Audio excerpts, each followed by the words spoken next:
E Street Band offers the most in-depth look at the creation of their legendary live performances. Sirius XM host Jim Rotolo talks with Bruce Springsteen, Max Weinberg, and director Tom Zimney, only on E Street Radio. Bruce Springsteen, welcome back to E Street Radio. It's good to see you. Hello, hello, hello. It's good to be here. Congratulations on the new film, Road Diary, Bruce Springsteen and the E Street Band. It's out now on Hulu and Disney Plus. I guess the best place to begin is, was there ever a plan for this film? I spoke to Tom Zimney. He said, just come on down to rehearsal with a camera. Well, you know, we filmed the band so infrequently when we were younger that as I got older, I kind of regretted it, you know, and there's no real good film of, say, the Born in the USA tour, you know. There's, amazingly, we found, you know, films for The River and some Darkness and, of course, the Hammersmith Odeon for the Born to Run tour. I mean, amazingly, you know, we had just enough archival stuff that covers those periods, you know, funnily enough, with the exception of Born in the USA. But so generally, once the band got back together, I said, well, if we're doing a project, we should film it whether we use it or not, you know, and make some sort of film one way or another. So in this case, and actually the same thing for Letter to You, you know, I said, hey, Tommy, just bring the camera, start filming, let's see what happens. And that's what we did on Letter to You and on this one also. Tom really gives it shape and an emotional arc, and he did a really lovely job of that on this film. Yeah, that he did. He really captured, you know, for the fans, he captured a part of you and the band that nobody had seen before. You know, seeing everybody together in one room for the first time, rehearsing to get ready for the tour in 6 years. It was something really incredible to see everybody in the room, the hugs and the welcome backs and strapping on the instruments and going into it for the first time. It was really something incredible to see for all of us. Yeah, well, you know, it was quite a while since we'd really not only played together, but probably since we'd seen one another. Probably hadn't seen each other in quite a while. Everybody's kind of spread out these days. And so, you know, that first sort of, you walk in the room, everybody's there. It all comes back. It all comes, you know, it all comes home. And the band is, I mean, they know a lot of the material, obviously, with the exception of new songs that we learned for the tour that we were going to do. And it just takes a little bit of, like I say in the film, shaking off the dust and warming up to get the band ready for the concert. So walking into that room for the first time in 6 years, what were you thinking? Was there anything different about this time than say, other tours throughout the years? I mean, obviously with the time apart. They're all different because they take place in a different time, in a different moment in your life. So they all feel different. You know, no two tours really feel the same. And, you know, this tour you know, had a particular narrative that we were dealing with, which was, well, there's a variety of things. Really, if you look at the movie closely, it's about the band being together for 50 years, and really what an amazing accomplishment that is for any group, you know.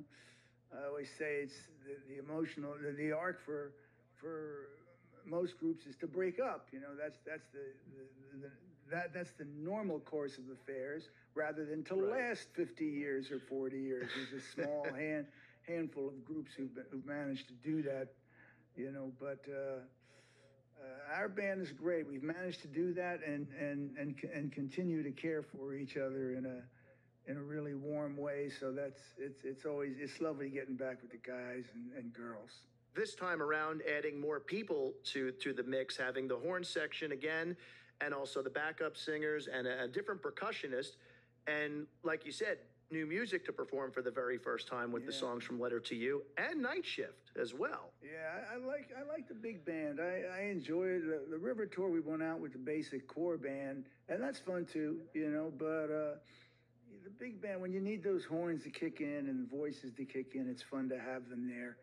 It's just it's a lovely sound, you know. So this tour we decided to go out with the East Street Auxiliary, is what we call Auxiliary. Yeah. You get more room to play around with different sounds, especially with the horns. And, you know, Kitty's back and doing that song every all that night. Stuff was fun, you know. And, you know, and the guys are all great, and it's great to be on the road with them. And, you know, it's the horn section and the choir are a nice group of people and incredible musicians. Yeah. One of the things in the film that I really liked that was focused on was the set list for this tour, which you had discussed telling a story, telling a certain story about the band, life itself, and everything that was involved. How long did it take you to come up with that set list? Not long. Basically, what I did is I sat with the music and I just kind of programmed a playlist that would be as if we were playing live, you know, one song after the next, and I could get a feeling for what was working well and what was not. And so what was working well is what I brought into the band, you know, and it happened to be that one of my early set lists was really pretty close to right on the money, you know, so we rehearsed that, got that down, and decided to stick with that for quite a while, which is something we haven't normally done in the past. And that was really the first half of the tour. So the documentary really covers the first half of the tour. The second half, obviously things have, you know, we've gone back to having a more random set list and some other slight changes, you know, so there's two distinct halves. Right. Yeah. As the tour progressed into 2024, it's opened up a bit more. Yeah. With the set list, is that just something at a certain point you just wanted to do, or you just felt like it needed to be done, or it was just changing it up? It was both something we wanted to do. You change it up and you listen to the fans. You know, the fans that come more than one show, obviously they like a more random set list, you know, and there's quite a few of them. You know, we have, you know, a dedicated audience where a lot of folks come out and see a lot more than just one show. So it keeps it interesting. I think it keeps it interesting for people who are keeping track of what we're playing. And it's fun for the band. It keeps the band alive and electric and keeps you very much in the present, you know. So I like that. Yeah, you know, it's funny. One of the things that's in the film, Road Diary, it talks about the connection between you and the band and the fans. What we're noticing now is, as much as all of you are on tour, the fans are on tour with you. They're traveling from city to city. They're going country to country now with you. A lot of people do. I mean, I see the same faces in a lot of different places. You know, here, overseas, you'll see some similar people, you know, the same people. So it's nice, you know, it's nice to have the regulars out there. Yeah, yeah. Well, let's talk a little bit about the Letter to You songs and adding them to the set list. Obviously, you know, there's a point in the show which to me is so special, and it's mentioned, it's talked about in Road Diary, is Last Man Standing going into Backstreets. That combination of those two songs. Was that something that you thought right away? Was that like an idea? Like, I know I need to do that? That's sort of, I'm not sure how that developed because I didn't go in with that particular, I don't remember going in with that particular idea. It might have developed as we were working, you know, and it was just one of those things that happened either in rehearsal or did we do that the first night? I'm wondering if we probably, I think we did, you know? I think so, yeah. In Tampa, yeah. You know, so, you know, each song is shaded by the song it precedes and by the song that comes after it, you know? So all these things, if you're doing it right, at the end of the night, you're going to have a whole that is greater than the sum of its parts. And some of the way that is accomplished is through sequencing. getting the right song next to the right other song and certain spots in the set. Doesn't have to be that way. There's a lot of places where you can switch around, but then there's a certain, if you want to maintain your narrative that you are sort of speaking to the audience about over the course of that tour, I keep certain set things in place. The second half of the show is pretty set. The first half, gets random. Bruce Springsteen with Jim Rotolo on E Street Radio. Bruce Springsteen is joining us here on E Street Radio. Road Diary, Bruce Springsteen and the E Street Band, available right now on Hulu and Disney+. Another great thing that Tom did in this film was capturing the European audience.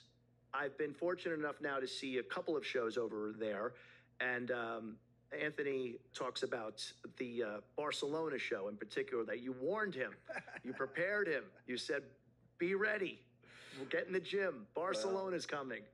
Anthony was new. I mean, Anthony's only he's like 30 or 31 or something, so he's new and hasn't had a lot of experience with the band. So I had fun sort of teasing him and said, okay, I mean, first night, wow, that was, second night, wow. I said, okay, these are all great shows with great audiences. See what happens when we hit Barcelona. Barcelona's always one of those, it's one of the special cities for us, of which there's many, but it's particularly one we've had a long relationship with, going quite a ways back. Yeah, having witnessed it firsthand, I saw that right away, how the whole city just embraces all of you, and that's all. The crowd there. The crowd was amazing.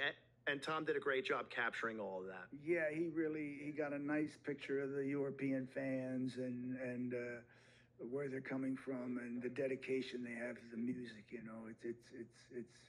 It's very humbling. Mm-hmm.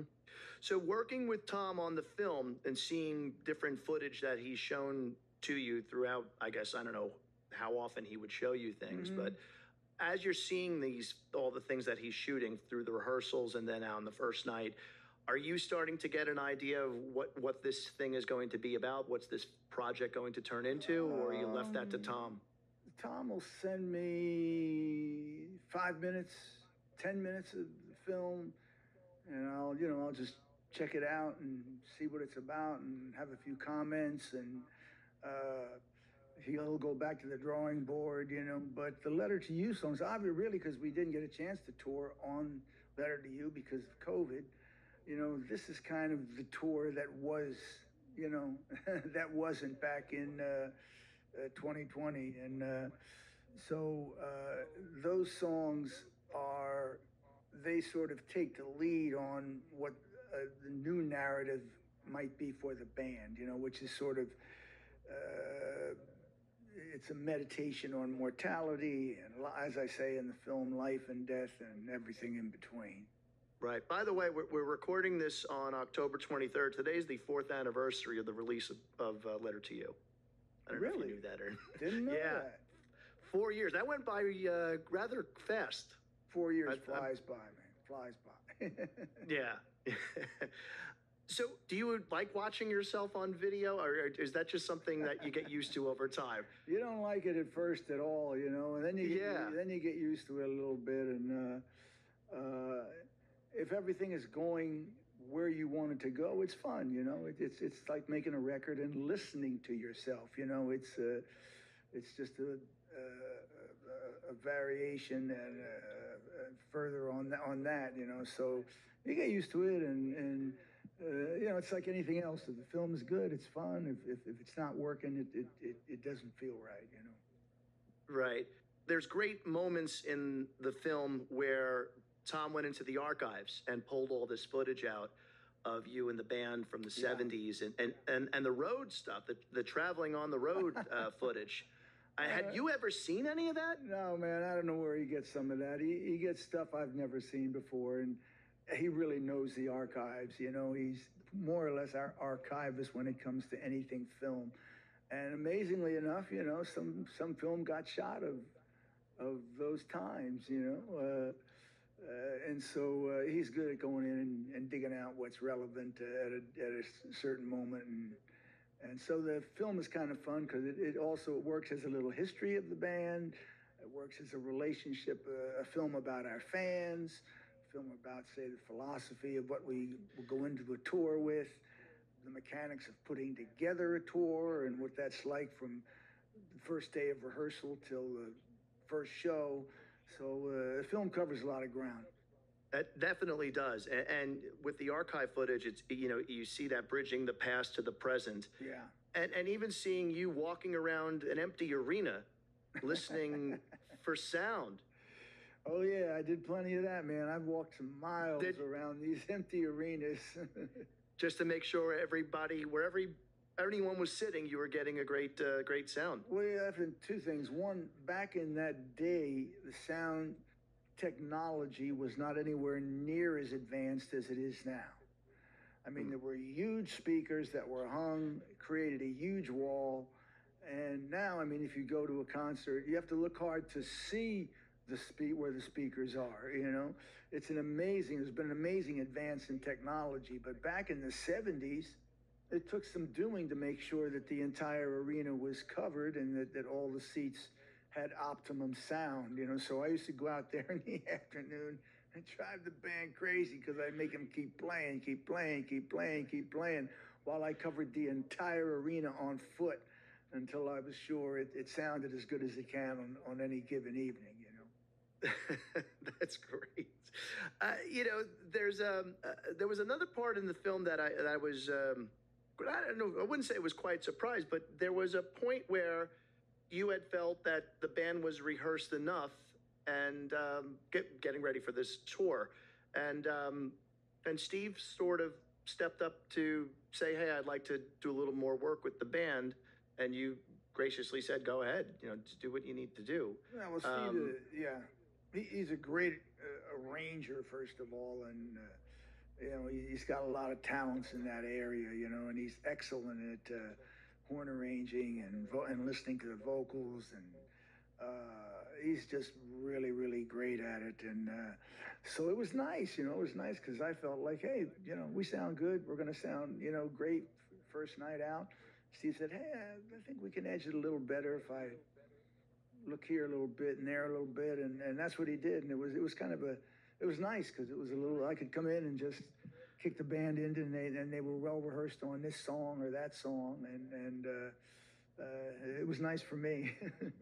Yeah, sure. And you did say that there are going to be moments when the band when you mess up, and that's all part of it. That's what people would. I think you said that's what people pay to see. we're as tight as anybody on the road, but even so, strange things can happen on any given night, something somebody's played 800 times, 801, they have a problem. It's just the nature of live music in a long tour on a nightly basis, So, but the band is pretty good at picking up where we drop the ball. Sure. And again, with the additional players to it, the more people you have on stage playing, the more they cover the mistakes. It's great, Towards the end of the film, there is a poem that you recite from Jim Morrison. Yeah. Can you tell us a little bit about where that came from? Yeah, that's oh, great creator of being, grant us one more hour to perform our art and to perfect our lives. I got into a Doors binge about, Patty and I both did, because we were at the Doors show in Convention Hall in 1968. She was there and I was there. We weren't together, obviously, but we both saw the same show. And so one night we reconstituted that whole show, put it back together ourselves with live Doors cuts and the set list that came off the internet. They had the set list from Asbury Park in 1968. There's nothing that ain't on there, And so we had a good time with it. And then I just started to read a little bit about the Doors, and I came across that piece of his poem, and it was just really lovely. It really is. It's a lovely way to wrap up the film. And while the film is complete and it's out, but you and the E Street Band are still going strong. You've got the next leg of the tour coming up in Montreal on Halloween. Yeah, we got I think 8 shows in Canada. I think it's something like that, which we've our makeup shows from I guess last year that we missed. So looking forward to that. I like playing up in Canada. Yeah, and then there's European dates next year. There's a couple of makeup shows and then additional shows. And playing Liverpool. Yeah, that's going to be fun. I've never been there, so I'm looking forward to it. But you can't go back for just 3 shows, so I think they booked somewhere 15 to 19 or something shows that we'll do in the spring and early summer of next year. You had said that you're going to keep playing until the wheels fall off. Now, yeah, I mean, that's the plan, but I mean, it depends on a lot of things. I don't see why not, it's something. I'm 75 now. I feel like, I don't feel much different than I did when I was in my 40s or something on stage, really. I don't feel the physical difference that much. There's a few things I don't do anymore. I'm not going to jump off the piano. I don't think my joints and bone structure would take that now. But there's not much that we can't do that we've done all along, And the band is just burning and so tight and so good right now. They're just so they're as good as they've ever been, if not better. Great. Yeah, well, you guys sound great. It's so awesome to see you out on the road. And in this film, this documentary film, Road Diary, Bruce Springsteen and the E Street Band just captures it all. And, it's just an amazing project by you and the band and Tom and John, of course. And thank you so much for taking the time with us today, Bruce. My pleasure. I hope all the fans enjoy the film, and we'll be seeing you. We'll be seeing you. Thanks, Bruce. Take care. Max Weinberg with Jim Rotolo on E Street Radio. Max, great to see you here back on E Street Radio. It's been a while since we spoke. Well, it's been a little bit of time, Jim. It's great to be here, back at Sirius. I live in Florida, so back in New York City, and what we just did on Howard's show was for the E Street Band and Bruce, groundbreaking. We've never done that. Yep. It was historical and hysterical and very insightful. So it was a lot of fun. Howard's the best. And I know when he and Bruce talked a few years back, the conversation was just amazing. And the fact that you guys came back, the E Street Band in the studio with Bruce playing songs and Howard doing the interview, just legendary, earth-shattering radio. So thank you for being a part of it today. It was our pleasure. Yeah. So let's talk a little bit about Road Diary, Bruce Springsteen and the E Street Band, out today on Hulu and Disney+. Amazing work by Tom Zimney once again. I think Tom's been working with you guys now for over 20 years. I believe. He started, we did a long run of 10-something shows at Madison Square Garden in 2000. And that was the first time Tom came aboard, and he's just been here ever since as a filmmaker, videographer. He's just fantastic. Yeah. This thing we're all super excited about. I mean, it's really the first look to how the sausage is made, so to speak. A peek behind. It's really a peek behind the curtain. Yep. And we saw it. We all got together in a little theater in Europe someplace, I think in June, and it was fantastic to see. They dug out footage from the 70s that none of us had ever seen, didn't even know it existed. Yeah. And, among the various comments were, we'll never be that skinny again. But it was really fun. And, you get to sort of be there with us as we broke the 6-year hiatus that was enforced upon us and everybody else by the pandemic, right. And worked out the cobwebs a bit. But it was amazing how quickly kind of it came back. We didn't for the Letter to You tour. We didn't rehearse that much. It was probably in a little rehearsals place, maybe 3 or 4 days, and I had been playing. I did 300 shows with my little band, my little cover band during that time. So I was really ready to play again with the E Street Band. And right. It was great fun. It was great to see old faces, new faces, You know, I met Anthony Almonte for the first time. Yes. And it was like I'd known him forever. We always joke that, you know, we're brothers of a different mother, you know. And he's just a fantastic guy and an incredible percussionist. But Road Diaries is something the people have never seen Bruce and the E Street Band like this. Well, that is one of the things that I wanted to mention. As fans, as longtime fans, we've been to the shows and the albums and everything that's been released throughout the years. But to finally get to this place, I mean, really, this is the most intimate part of what Bruce and the E Street Band.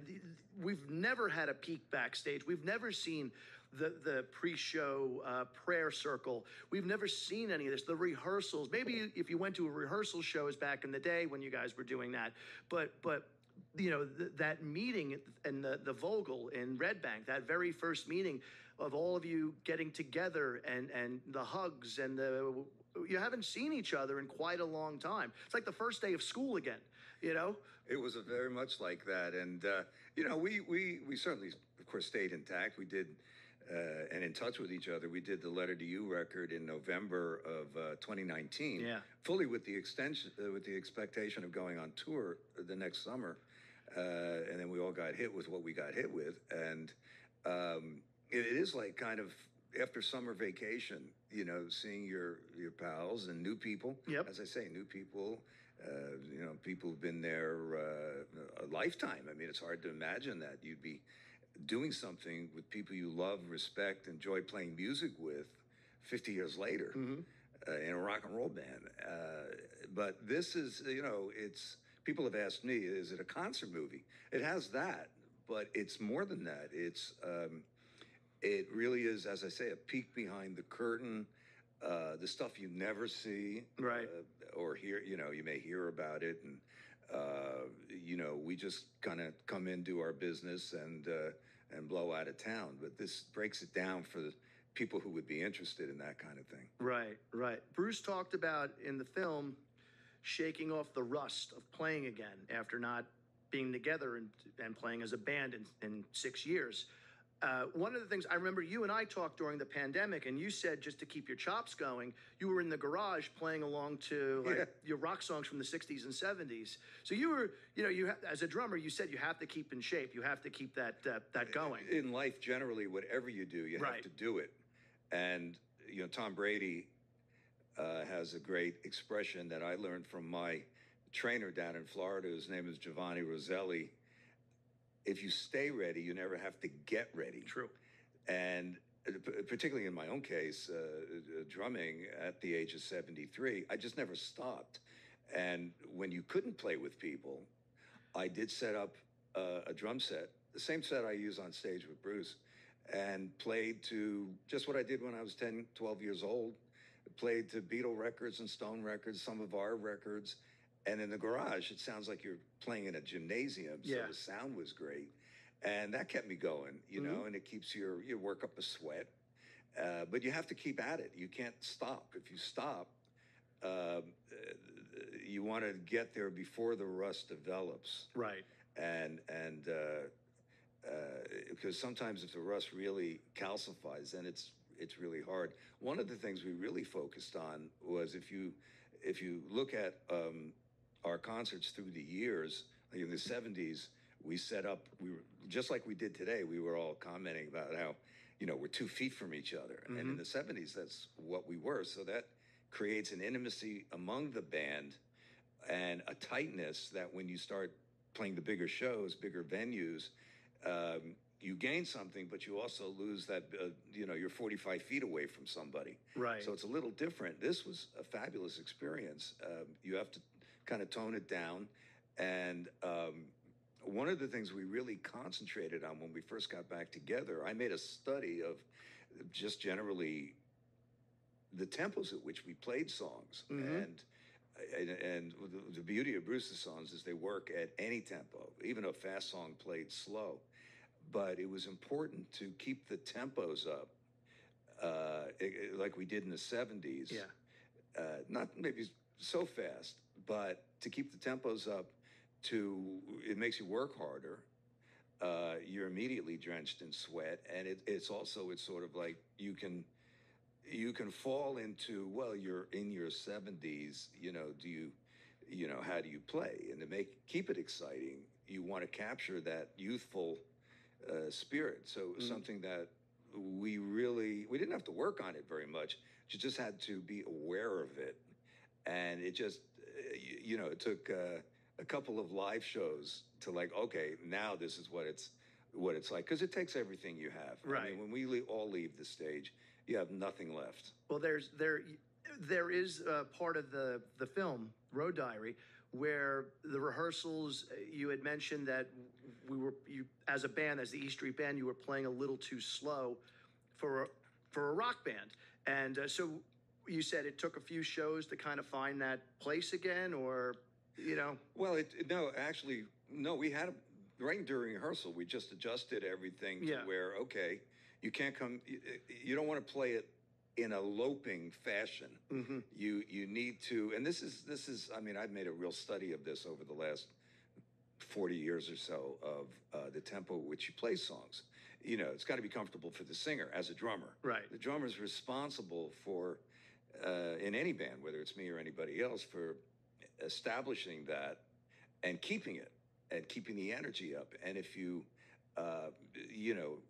listen, so there was a funny thing that happened in Australia once where, a lot of the songs start with a count off and I do a little drum fill. We call it a pickup, Born to Run, 1, 2, digga. He does 1, 2, and I go digga, digga, digga, digga, right? And so I did, at the moment when he counted off, I wasn't sure what song we were playing. And I just did a generic kind of roll, and it was Born to Run. And it was really fast.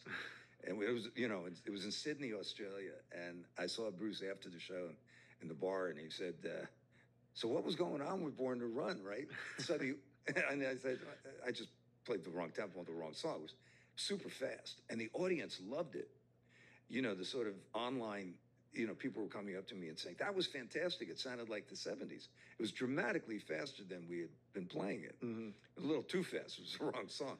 So I remembered that. And I said, yeah, you got to really focus on that. And that's the drummer's job, as I said, whether it's me or anybody else. And so it was a focus of, we hadn't played in 6 years. Right.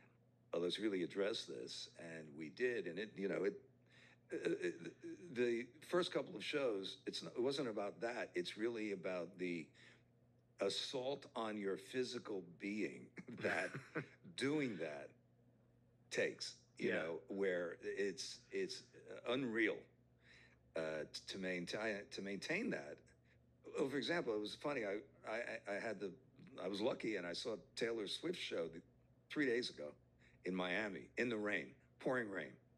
And it was 3.5 hours long. And I came away thinking, how in the world does she do that? And I was with my sister, and she said, well, that's what they say about you guys. Yeah. And that's exactly what I was thinking. When you're doing it, you're not, I don't think about that. Right. You're just doing it, right? And it was most impressive. It was an absolutely spectacular show. And I can't remember the last time I actually watched a show in a stadium in the rain. Yeah. When the rain brings, and we've done that a lot, play in the rain, and it's unpredictable when you play outside, and it brings a special thing to the show, to the musicians, to the audience, obviously. Yeah. I can remember playing in Florence, Italy, must have been in 16. And, I'm in the back and I'm kind of covered. Bruce was out in front. It looked like he was standing in a car wash. You see some of those videos on YouTube. Yeah, it was unbelievable. It was just, pouring rain. But Road Diary shows all of that. Yep. It shows, narrated by Bruce, obviously, interviews with all of us. And we had a funny experience. I don't recall, nobody was filming it. It was, we were flying back from, I think, Charlotte or someplace down south on this last tour in 23 to Washington, D.C. And Washington, D.C. was, I know what it was. We got stopped. Oh, yeah, we were flying from Charlotte. We were going to Washington. Washington was fogged in, so we had a divert to Richmond, Virginia. and we literally sat on the tarmac for about an hour and a half. So the old guys, you know, Bruce, Steve, Roy, me, Gary, Nils, we're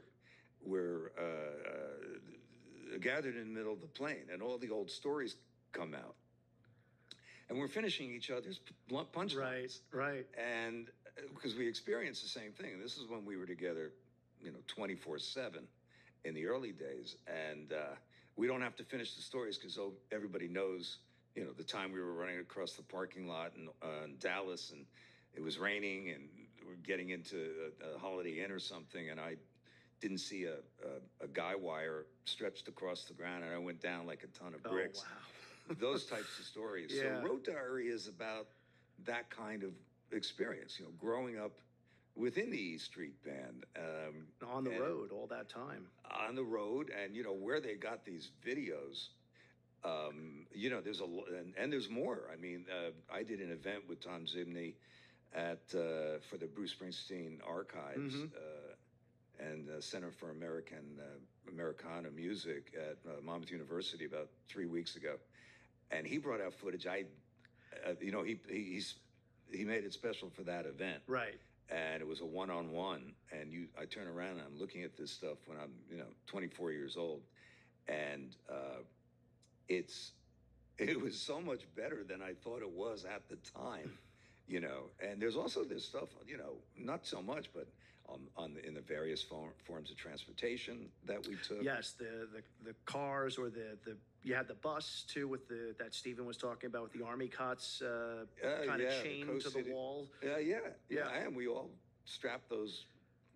They were army cots with thin mattresses, Right? And it was like all of us were feeling at the time. This had to be around 76 or 7. Doesn't get any better than this, because you could lie down. Right, as opposed to leaning against the window of the car. Or, I mean, when I joined, we were in Gary's 65 Chevy driving to the studio. We were in vans, cars, and then we got this, you know, we called the Blue Bazool. It was a GMC motorhome, and that was heaven. That was before the bus with the chained bunk beds. Okay. And these were literally like an army barracks, where the telescoping poles that fit into each other. And as you know, Steve worked in construction. Yes. For several years before he went back into music in the early 70s. So he knew exactly how to affix these things. You know, he was good with tools. And we did that. And Clarence was the cook. Well, yeah, Clarence was an incredible cook. And when we were in the first tour that Roy and I did, the 74, we started out in vans, and then shortly into that, it wasn't even a tour, it was just going out and playing. Yeah.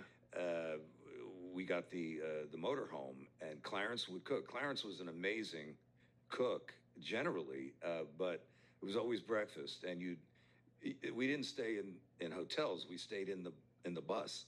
Very often we'd shower in the dorms of the colleges we were playing. Mm-hmm. So it was a tremendous bonding experience. And Clarence would cook. I can remember Bruce and I did the dishes, you know, in the sink. Sometimes the bus would overflow, and you'd have to run out of the bus or get drowned practically. That bus broke down, and, you know, these are bonding experiences. See it on the screen in Road Diary is really very special, because none of us had ever seen it. Right. You know, or we're even that aware that the guy who did it, Barry Rebote, who was always around with a camera, you know, an actual film camera. Yeah. And we were recording or doing something, and fascinating for all of us to see it. And one of my favorite parts is, again, each of us finishing someone else's story, or you know, corroborating, so to speak, what went on, you know. Max Weinberg with Jim Rotolo on E Street Radio.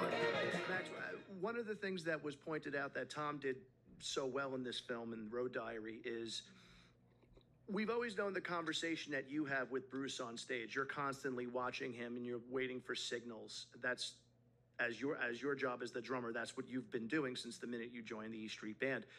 But what Tom did was, by talking to other members of the band, they all have somewhat in their own way they're looking for cues from Bruce as well when he's on stage, whether it's the way he brings up his guitar or shoulder. So I thought that was something really great, because as fans, we were able to see the communication amongst the band members on stage. You talked about playing on Howard Stern earlier today, or in the rehearsal space where it's a smaller thing, but like now you're on a stadium stage. You need to know how to communicate with each other while you're not just playing the notes. So I thought that Tom did a great job with showing the communication between all the band members during the middle of the show. Plus, you've got the horns and the backup singers and Anthony on percussion. So there's a lot of players involved in this. Yeah, the interesting thing about the E Street Band operationally on stage with Bruce is, a lot of bands talk about, the bass player and the drummer will talk about locking in.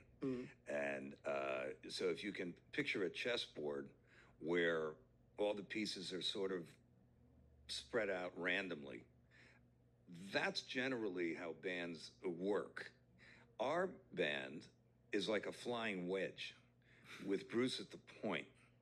And so the drummer, again, in any band, leads the band with signals.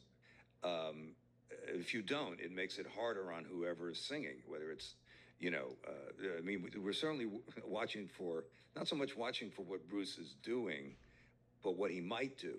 Because the one constant in 50 years that I've noticed, and the one thing that's never changed, and you can always be sure of, is that you're never really sure of what he might do. And after thousands of shows and just, in hundreds of mistakes, that everybody makes, you learn, and there are little tells that he has. And sometimes they're there, sometimes they're not. For example, if he gets down to a soaking wet T-shirt, there's a muscle under his left shoulder, and he lifts practically every day, that engages right before he's about to do something. And I'll look, and in a wet T-shirt, you can see that muscle. I can see it because I'm directly 8 or so feet behind him. And, I can see that muscle engage. And, you can just feel things. It's a sixth sense. And that comes from just constantly playing. It really comes from the work you put in when you're kids, I should say. And, you're in your early 20s and you're playing all the time, to where you're not playing all the time, but someone once asked Bruce, how much we rehearse? He goes, "Oh, not that much. We've been rehearsing for 50 years. Yeah. So it's in there. You just have to wake it up. Right. And that's in the Road Diary documentary. You see that there's a point where Bruce steps away and says, "I think we've got it. We've got it." And Steve wanted to do a little bit more with all of you, I guess, bringing the horn section up to speed, I guess, and working with the backup singers as well. So that was something new that I don't think anybody has seen before as fans. We did, the rehearsal process is one thing, but now you're seeing something that's completely different. Bruce kind of backed off a bit and said, as somebody that is known to be a perfectionist all of these years, making sure everything is tight, he kind of took a step back and let Steve come in. I've read that over 50 years about the perfectionism thing, and I never interpreted it that way. It wasn't really perfectionist. It was always striving for excellence. Okay. And rather than sort of, to me, being a perfectionist, because nobody's perfect, or no situation is perfect, always put this pressure on. It almost makes it seem obsessive. If there was an obsessiveness, it was being at every moment the best you can be in that moment. The 4-hour sound checks, going to every seat. And then, you put together a group of people, or crew, is amazing. Most of them have been there 30, 35, 40 years. So casting all those people in the right position, you get people that you trust, that you have a lot of faith in. So, in my own case, that I never take my eyes off Bruce on stage. Because and people say, well, you watch him like a hawk. I do, even if, there's songs I know he's not going to throw a crazy, although he might, but, I watch him because that's my focus. That's my center of focus. And I've sometimes described it as when Becky, my wife, had our first child in the hospital, 35 hours of labor. Wow. There was a little red LED light on the TV. The TV wasn't on, but the red light was. And I sat there in and out of sleep for 35 hours, and she focused on two things. That light and Led Zeppelin was on rotation. Every album, her favorite band. So that red light, she focused on that red light. So Bruce is my red light. You know, in TV, they call it a tally light. You know you're on. If I'm looking at Bruce, I'm hooked up to his energy. Right. And the time flies. I mean, I don't, I don't get tired because I can't. I think we've talked about this before. Yeah. I've got to play longer than he can because he's the one who decides to stop. Right. So when I'm on tour, everything is directed in my, speaking for myself, everything is directed to 7:30 or 8 o'clock that night, and never really truly relax till after the show for a couple of hours, and then it starts up again. So Road Diary does sort of show that intense focus, and one of my favorite things is like when we are rehearsing or if we're in the studio recording new material, Bruce he'll be sort of staring up into the ceiling and playing, and we'll be playing, and you can tell when he's, without cueing us to stop, you can just feel in the air he wants to stop. So there's a couple things about the E Street Band other than when we're playing a show, is there's no noodling on your instrument. Nobody plays unless we're playing. Okay. For example, when we walk on stage, you don't hear a note until that first downbeat. Nobody tests to see if their keyboard is on or if the drum mic is on. Right. And, it's sort of the respect we have for the audience, I believe. And so we'll be working out an arrangement. And it's wonderful that, Steve is the music director. He always kind of was. I always described it, and it shows it very well in this movie, of how when we used to rehearse at Bruce's house it was like a den, every day, particularly during the years when we couldn't go out and we were prevented from going out and playing. We rehearsed every single day for 4 hours, 5 hours. Bruce was the visionary, of course, but Steve was the guy who always said, well, try this chord instead of that chord, and, maybe double the chorus there. He was kind of like a mechanic. Yeah. And that partnership of those two, and they're, Steve's a great frontman on his own, of course, he downplays that role because he's so good at the other thing of really, getting, and it's all done by ear. Right. So you see that in Road Diary. Yes, you do. You do. You see him working with everybody during the rehearsal process of getting all of those little things right, or maybe those little changes that make a huge difference when you see the band live. Speaking of which, you've been now on the road for close to 2 years. How do you?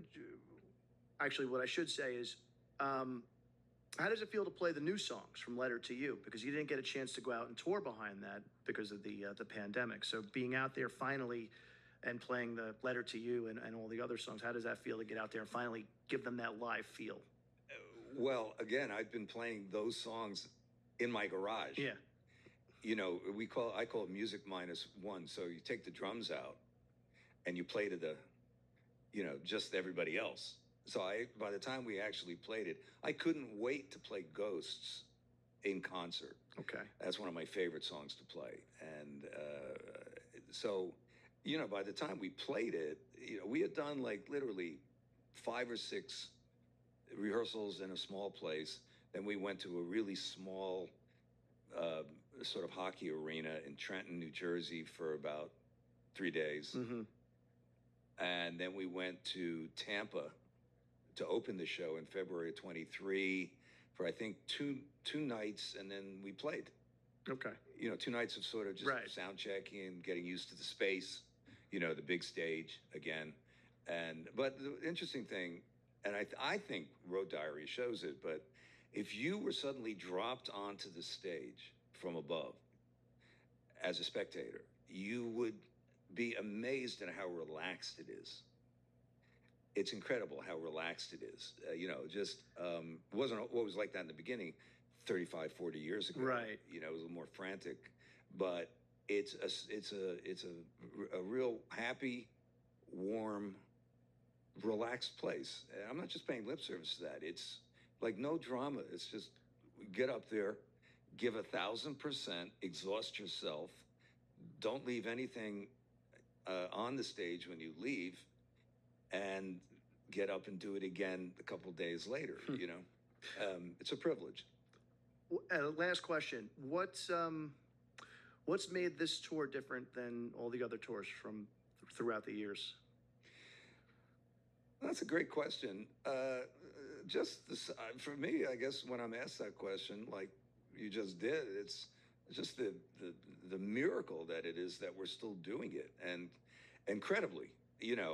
I think it's in some ways the best we've ever sounded. Certainly, the combination of finesse, professionalism, and energy and excitement has reached a peak, which is something to say when you're 75. In my case, 73. Nils is 73. He's a month younger than I am. Roy's 75. I think Gary will be 75 at the end of this month, actually. And it's an absolute blessing, and to have an audience that still loves the songs, loves the drama from the stage, the content of the lyrics. Serious and hysterical. An amazing combination. And so one thing we noticed is how many young people, teenagers, and even younger, are in the audience. I mean, you see the people in the front, and it's just an incredible feeling. It never gets, you'd have to be like the worst person in the world not to just have your mind blown every night by, yes, it's hard, yes, it's a job, but they turn the lights on during Born to Run, and you look around and you see the joy on people's faces, and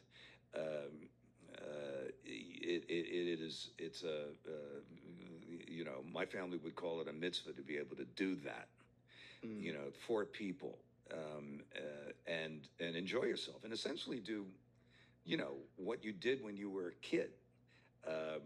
If I talked to my 22-year-old self when I was about to go to law school, because frankly, I didn't think that I fit in the music business anymore.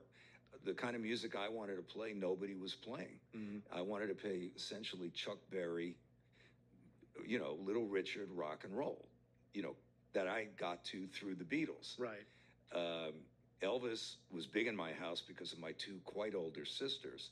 And, then I bump into Bruce Springsteen and his band, and everything was derived from that, particularly the ad that said, Chuck Berry, Little Richard, Jerry Lee Lewis, and no Junior Ginger Bakers. Ginger Baker, as I've said many, many, many times, phenomenal drummer, incredible presence, a real personality, and a seriously great, great drummer. That wasn't me. I was an accompanist.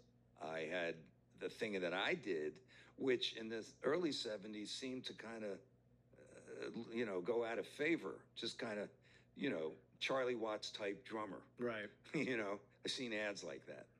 And actually, my son, who's a wonderful drummer, Jay Weinberg, is an incredible drummer, but he showed me an ad in some music publication that said Max Weinberg type drummer. There you go. A band, and that was really something. I'll tell you a story so when I was a kid, in my bedroom where I had my drum set, it wasn't even an entire drum set, but I used to play, and thinking back, I mean, I can't believe my family put up with me playing the drums constantly in your bedroom, in our small little house. And I had a poster of the Beatles on the wall, and I started playing, and then this, we talked about it, but I was I started actually playing and getting paid for it when I was 7 as a novelty drummer with a local older kind of wedding band. And so by the time the Beatles came over, and it was all Dixieland and cha-chas and stuff like that, which really prepared me for a career as a drummer because I got to play everything. When the Beatles, as you know, February 9th, they debuted. Right. February 10th, I was looking for guitar players. Anyway, I had this poster. So I used to practice on my, first my drum pad, then this little drum set I had, used drum set. So we were playing in, I think it was 84 or 5 at Wembley Arena in London. And I had a little warm-up room where I do my exercises before I play, which I do religiously for about 20 minutes. Right. And I'm going like this. And suddenly I look up, and in the doorway, as I'm sort of practicing my rudiments, they call them, like scales on the drums, I look up, and in the doorway, standing there, is Ringo, who had come to the show, and they said I was in that room. So it was an amazing moment, First time meeting him. No, I knew him. Okay. I met him first time I met him, Jim Keltner, the legendary drummer from Los Angeles, has been a dear friend of mine for years, called me and he said he wanted to bring a couple of friends to our show, which was the 1981 show we did for veterans at the LA Sports Arena. Right. And his friends turned out to be Ringo and Bob Dylan. And I didn't know who he was bringing. And I look over to the stage left behind the monitor board, and I see Ringo, Bob Dylan, and Jim Keltner. And that was the first night I actually met him. It was in 1980, I believe. And but I interviewed Ringo for my book, The Big Beat. Mm-hmm. And, I've told this story, but during the 80s, we used to speak a lot, Ringo and I, on the phone, usually late at night. And we were on tour, the Born USA tour, and I remember talking to him summer of 85. It was late at night, and I was off. He was in England, I was in New Jersey, and I'm going on and on about, you cannot believe how big we've gotten, all right? It's incredible. Ringo, I mean, we're playing these stadiums, and there's people screaming, there's fans outside the hotel, and, occasionally they're chasing the vans as we leave. And it's just, we've sold so many records and we're playing all these sold out shows. I'm going on and on and on and on about this until I'm practically out of breath. He doesn't say a word. Mm-hmm. And I am out of breath, and I stop. And then suddenly I hear, he's got a very deep baritone voice. He says, in his Liverpudlian accent, which I won't attempt, but he says to me, well, Max, that's all fine, but you must always remember, I was in the Beatles. when he said that really put everything in perspective, Yes, that's true. That's a real conversation stopper when someone says, that's great, congratulations, but I was in the Beatles. Max Weinberg with Jim Rotolo on E Street Radio. Max, this has been great. It's so good to see you. So good to talk with you and have you back here in the Sirius XM studios. Congratulations on the touring, all the success, and of course, Road Diary, Bruce Springsteen, and the E Street Band. And the tour continues. You're heading up north to Canada next. Yeah, we're making up these shows, which we hope we didn't inconvenience people too much. We did a lot of makeup shows, and they're always, when you make up a show or when you play in the rain, as I did see Taylor Swift play. Yeah. In the pouring rain in Miami, there's something a little magical and special about rain shows. And when you make up shows, you miss them the first time around. So I think there's 7 or 8 shows, and then we'll be back next summer. And, as Bruce has said to all of us at various times, the lights of the oncoming train are getting brighter. Yeah. So today was very special. All of us in the studio with Howard, Bruce and Patty there. Yeah. And it was... very similar to when we used to rehearse in his den, just setting up real close, intimate, and we had a blast today. So it's wonderful to see all our friends at Sirius. I'm a dedicated listener to everything on the entire spectrum of Sirius, but particularly Underground Garage, Outlaw Country, Sure. and of course the E Street East Street Channel, and I love when people call up, and I can't tell you. Well, I was on a long drive the other day, and you were on doing your call in. Mm-hmm. And, I was going to, oh, this is Max from Florida. And, if I could get through By the way, screener. you'll get right past the screener. I'll get past the screener? Yes. Yeah, I was going to do that. And I will do that sometime. Bruce did that once. Did he? Yeah. He did it in 2016 when the River Tour was announced. And he called up to say, well, first he called and he said, I saw the phone number on my radio, so I thought I'd call to see if it worked.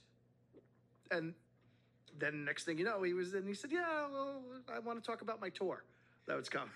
Well, that's Bruce. I mean, he, very often, I mean, he's the guy in a restaurant or a bar. Wow, you look a lot like, I've been with him when, you look a lot like Bruce Springsteen. I get that a lot, and yeah, so you just never know, that's, I'll tell you, when we go on stage, just to really give you the inside scoop, when we go on stage, in the video, they show this prayer circle that we do, yeah. And it's it's completely non-denominational, it's spiritual, and it's about the responsibility we have to honor the contract we have with the audience, and because it is, and you are there. This is our ethos: is you are there to not just play the songs and maybe a song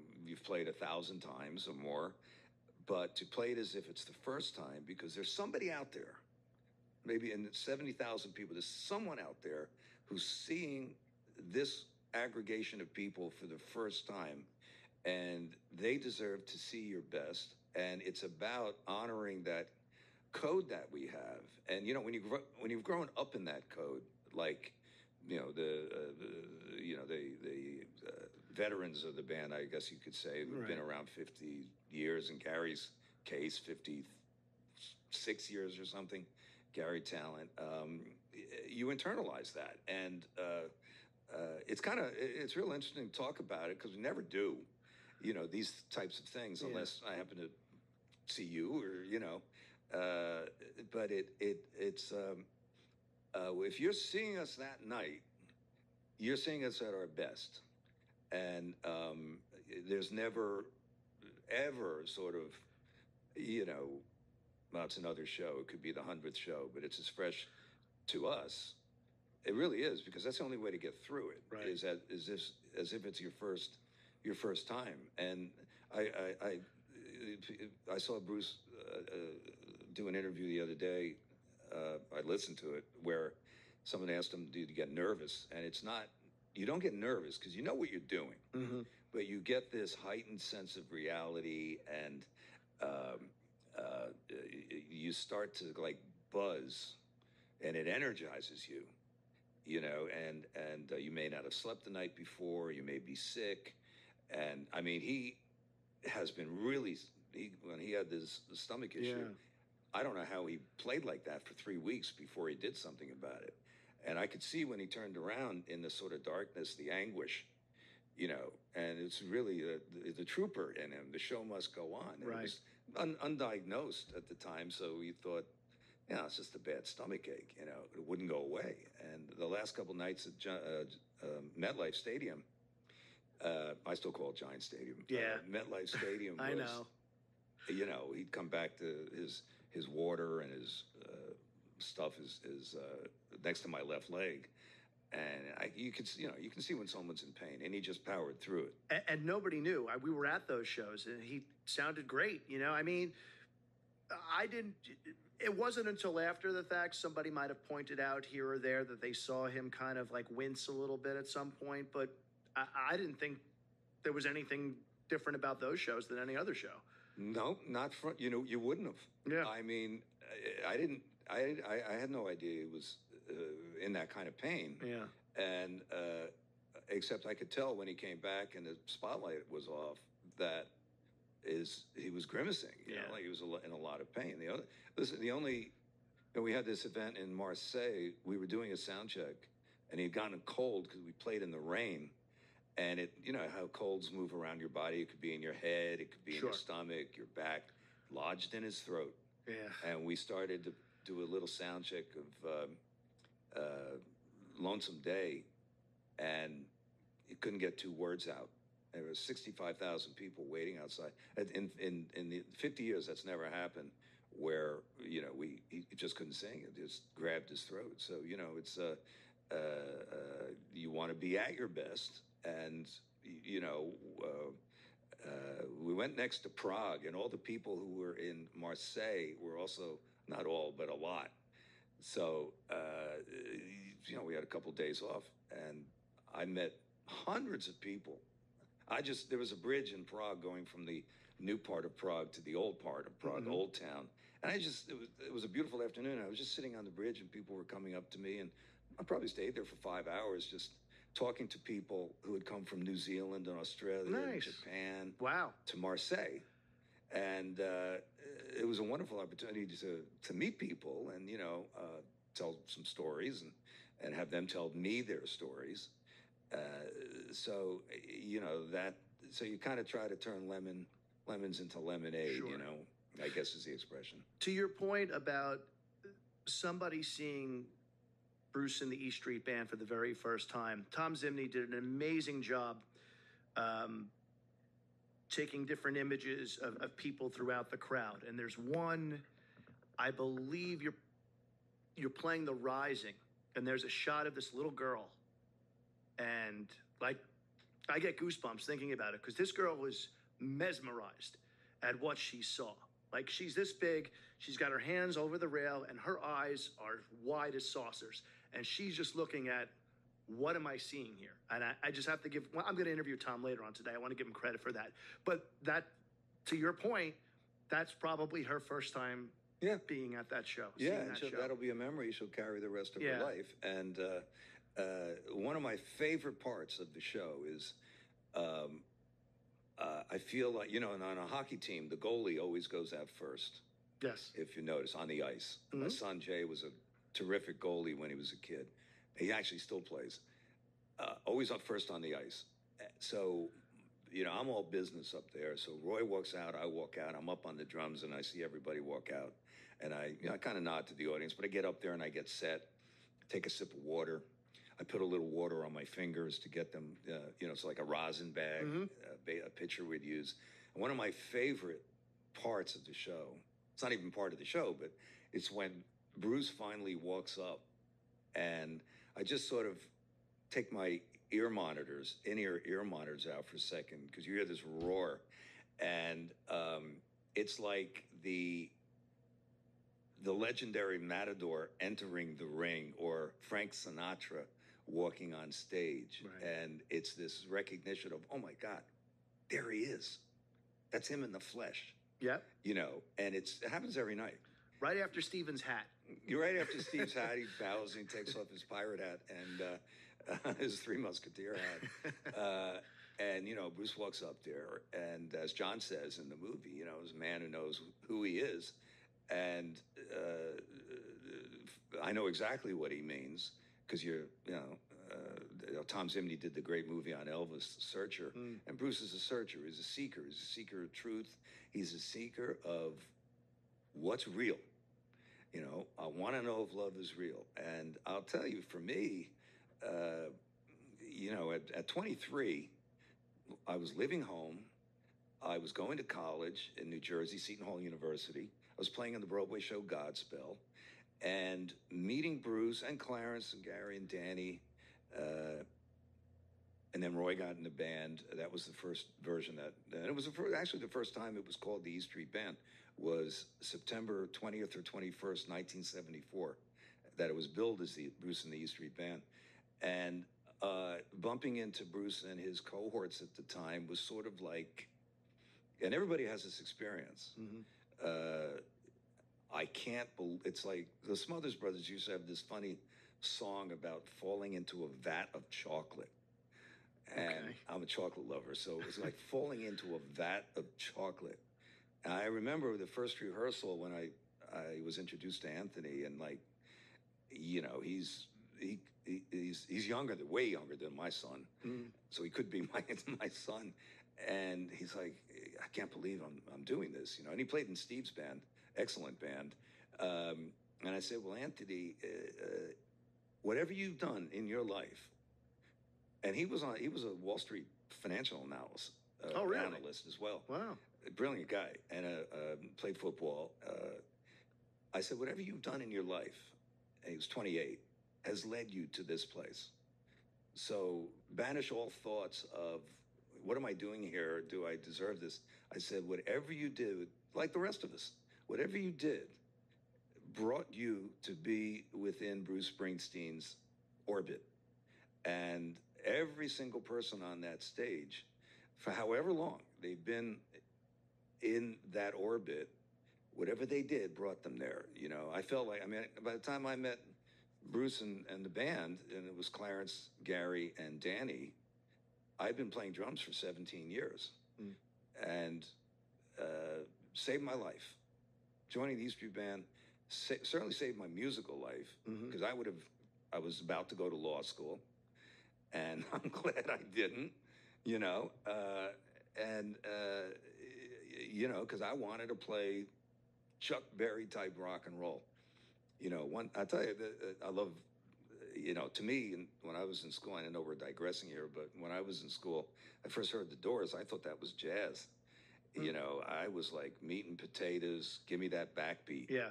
And I think it had something to do with my older sisters who were born in the 40s. So I was exposed very heavily to late 40s, what became rock and roll. And of course, Elvis. And my older sister, who was quite a bit older than I am, was a fanatic Elvis fan. And so I was very influenced by, even before he played on Ed Sullivan. Yeah. And so, it's sort of finding your spot. And here I am, I'm 73, and I found my spot. Found your spot. And it's a privilege. And it's I'm that 14-year-old kid on the stage every night. I know Bruce has said that, and I think we all feel that way. But now I have the wisdom, the understanding, and the finesse to, not go into a panic every time I have to walk on the stage. And seeing you all out there, the E Street Band with Bruce, and all these years later, it looks like you are all still having the time of your lives out there. And we feel that energy in the audience every time you're on the stage. And we thank you for that, because it just means so much to us that we can give back to you as much as you give to us, as that relationship between artist and audience. Oh, yeah, it's absolutely true. And, Bruce has, through the years, lots of sayings. One I love is, well, actually, you know why they call it a record? When it was records, vinyl, right? And I thought for a second all the obvious answers and said all the obvious answers. He said, well, they call it a record because it lasts forever. It's a record. It's a record of what you did at the moment. Of course, you can make a record. And then the other thing he says is, think about what it is to play a concert. The word, concert. Concert. You're in concert with your audience. It's, if either one of you doesn't show up, it's not in concert. They're as much of it as the performers on the stage. It's the reason he turns on the lights. It's a ritual now at the first drum roll of Born to Run, because you're truly, he's the guitar player in the middle of all these people. And I'll tell you, he plays, and thankfully he does. I can be in a little room as big as this little control room we're in right now, plays with the same intensity as he does in a stadium. And it's inspirational to all of us, because he gives his, 1,000%. And, yes, he's not jumping off of pianos and landing on his face anymore, but he did that for so many years. He doesn't have to do that. Right. And, I've had and talked about my many, thankfully non-organic orthopedic surgeries from drumming, basically. And you deal with those, and, you take care of yourself. And fortunately, we're still around, and you're pampered a little bit, because, my greatest fear is just falling down the stairs. It's dark back there. That's the hardest thing in the night is to get down those stairs and they're all wet from Bruce's, when he shakes his head full of water. And so, yeah, without the fans, they're part of the band. They're part of the experience. It's like a whole organism. And I see the faces. I mean, and the rapture, and I saw that, I'll tell you, at Taylor Swift. There's definitely that there. The care that she exhibits for her audience, talk about, I came away saying, wow, how could she do that for 3 hours? Yeah. I was with my younger sister. She said, what do you mean? That's what you do? Yeah. I said, yeah, I guess, but that was really, I was completely blown away. So when people feel that when they come to see Bruce and the E Street Band, or if they come to see Bruce on his own, even if they come to see my little cover band that I've been playing with to keep me drumming, you're seeing the best of what any of those performers, myself included, can do on any given night. That's what you owe your audience. It's the contract you have. Yeah. You mentioned your band, your jukebox. You're still calling it the Max Weinberg Jukebox yeah, Band? I've had several bands I play with the jukebox.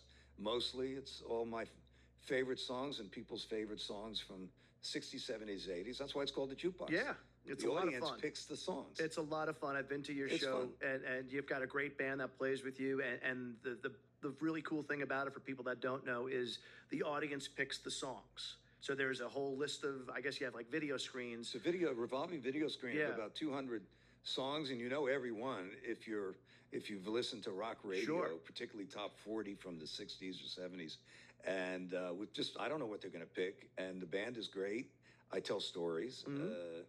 We're going to be at the Paramount Theater in Huntington, Long Island, which is a fantastic venue and beautiful theater. What's the date on that one? It's Saturday. It's the 26th. So no time off before the tour starts again in Montreal, huh? I don't take time off. Keep going. Because, again, I'll say, if you stay ready, you don't have to get ready. So I'm always drumming, in this 6 weeks off that we just had, I did 6 shows.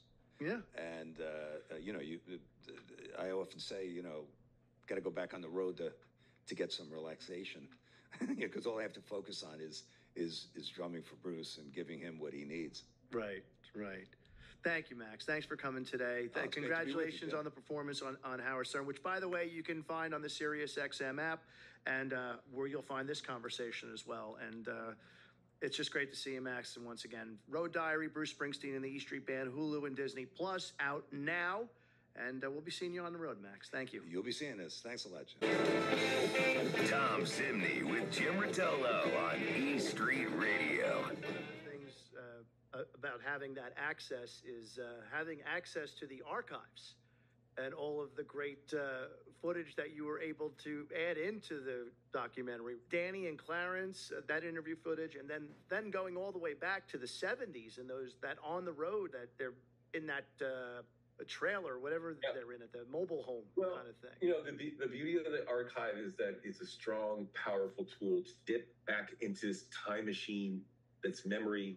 So you have the guys describing Clarence cooking a meal for them when they're on the road, and they're literally traveling in a GMC camper. And I just found footage of them in 75 that visually represented that camaraderie, that brotherhood. But then you hear Clarence speaking then, and musical quality of the banter between Bruce and Clarence. All of a sudden you're there with them. I always try to put something new in the dots. I'm not repeating the footage. Bruce walking around, checking the sound in the 1980 River Tour, row by row, seat by seat. Which was amazing. Nobody had seen that before. I mean, the fact that I didn't know he did such a thing, that was so great to see what those details that most people don't know about. The archive is this dream machine. It's a time machine. You just go back. And one of the beautiful things about John and Max especially is that they have a very crisp take on the past, and they can remember details. And sometimes they're talking about things that I'll just stumble on in the archive and be like, whoa, that's exactly what John was talking about. It's a very different film, and in many ways, I'm just so grateful at this point to get a chance to try new things, and really sat with fans who were amazing and welcomed me in their home. And I never let go of the 60-year-old kid growing up in New Jersey who read Dave Marsh's books and tried to take in all those details of history. It's a part of me, and hopefully Road Diary reflects a little bit of that journey. Tom Zimney with Jim Rotolo on E Street Radio. Tom Zimney joining us here on E Street Radio.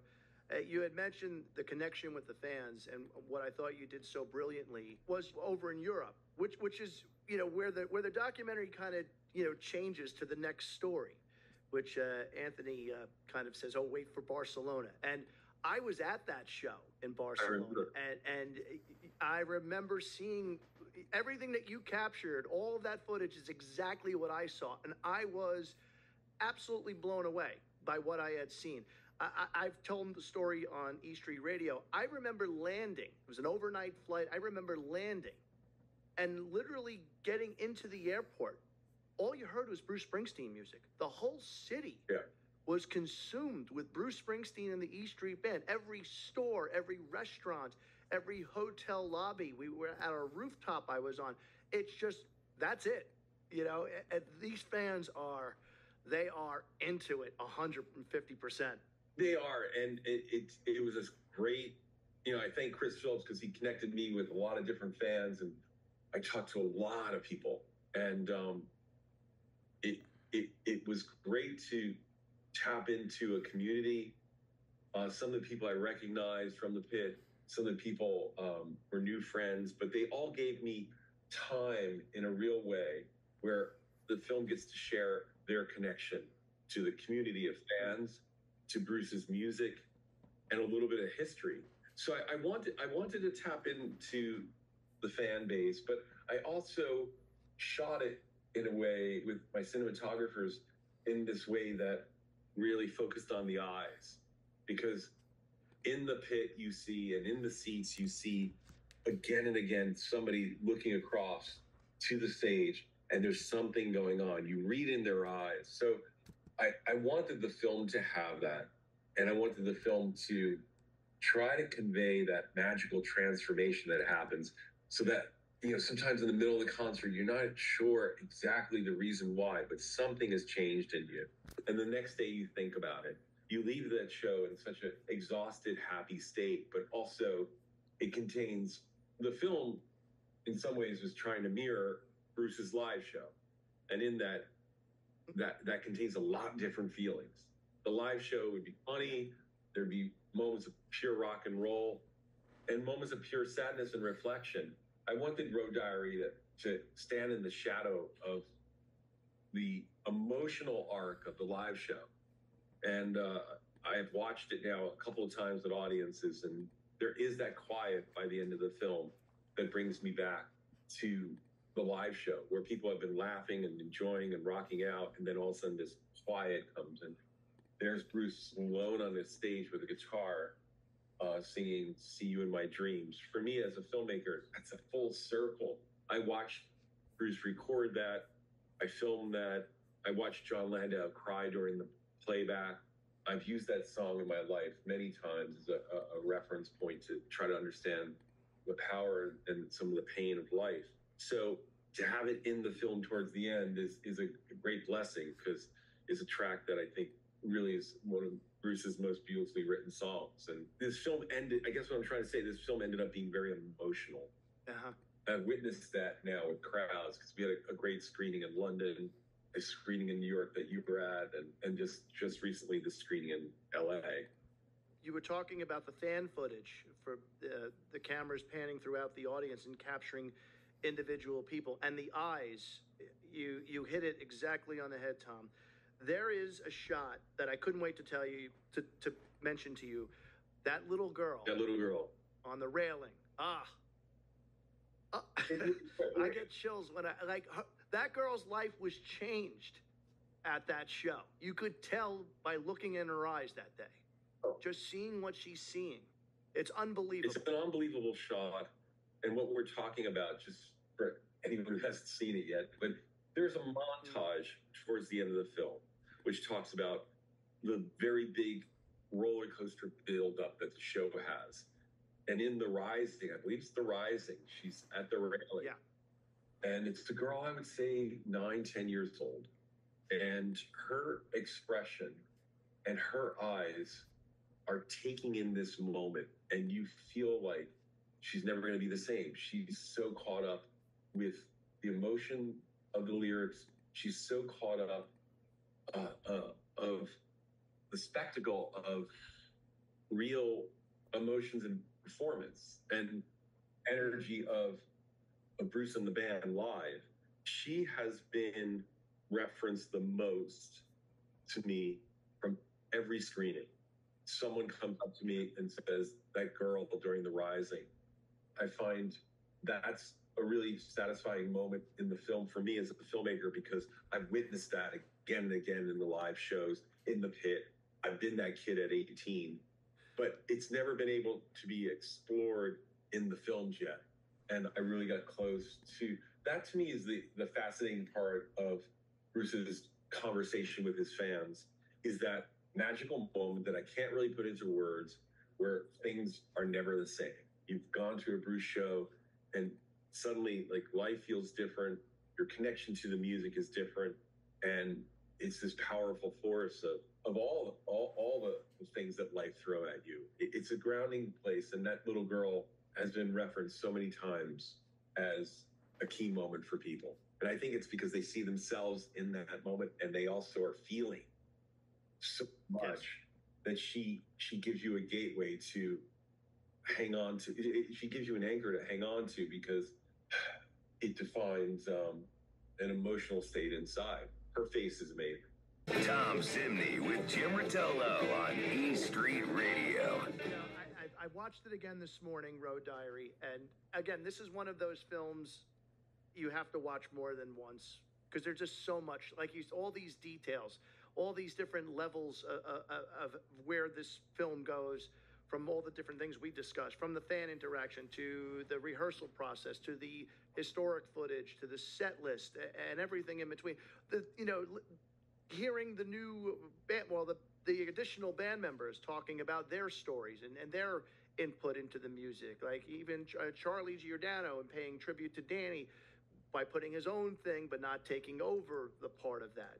All of these little details are something that the fans really appreciate, because it's really, I think for the first time we get to see this part of Bruce and the E Street Band, for the walk of the prayer circle before the getting on stage. These are things that I've been fortunate enough to see from a distance, and you yourself, but for everybody else to see it. And I never knew what they talked about in that prayer circle. Well, that's me wearing the hat of the fan, going, "This is so cool. We have to share this." So you're going back and forth on that. I thought Charlie's interview was really powerful and emotional, and also just not only expressed the deep love of Danny and Clarence, but also his simple gratitude that they're back. They're back playing live. He really delivered a very emotional interview, because everyone was in that space. I think everyone in the band, and John, was so happy to be back at it. Yeah. Well, as Bruce had said in one of the VO parts, was about, the world shut down, no live music. And that is a very difficult thing for musicians to grasp. Max was playing drums in his garage during this time, along to 60s and 70s rock songs. So, but there's no better feeling for these men and women than to be out in front of an audience full of people and have that connection, that relationship. And you see the excitement. Well, you see it on the stage, but even before that period, in the rehearsal space, you see that they're all just excited to be together and just can't wait to get it all right and get it all out there as best they can. Yeah, the film really gives you a chance to feel like you're having a conversation with the guys at a tavern, where they're just breaking down everything, and also you're a fly on the wall for rehearsals, and you're in the pit too. You know, that's the other part. Yep. Tom, this was amazing. Thank you. You are amazing. Oh, no, thank this, you. This documentary, I really, all the years. unbelievable. How many years do we know each other now? This is amazing. I'm so grateful. Well, you know, I just celebrated my 20th anniversary at Sirius XM. Wow. So I think since maybe 04 or 05. So around that point, we met each other for the first time. Wow. And it's always a pleasure talking with Thank you. Every time, every new project that you have, I just absolutely adore and look forward to. So whatever's next, I can't wait, Tom. Fingers crossed. I'm always hoping for a new adventure, and you know, I can't wait for everyone to turn this on in their living rooms and play it. And I hope the film just takes them right back to being at the show. Yeah, absolutely. Tom Zimney, thank you for being here on East Street Radio. Take care.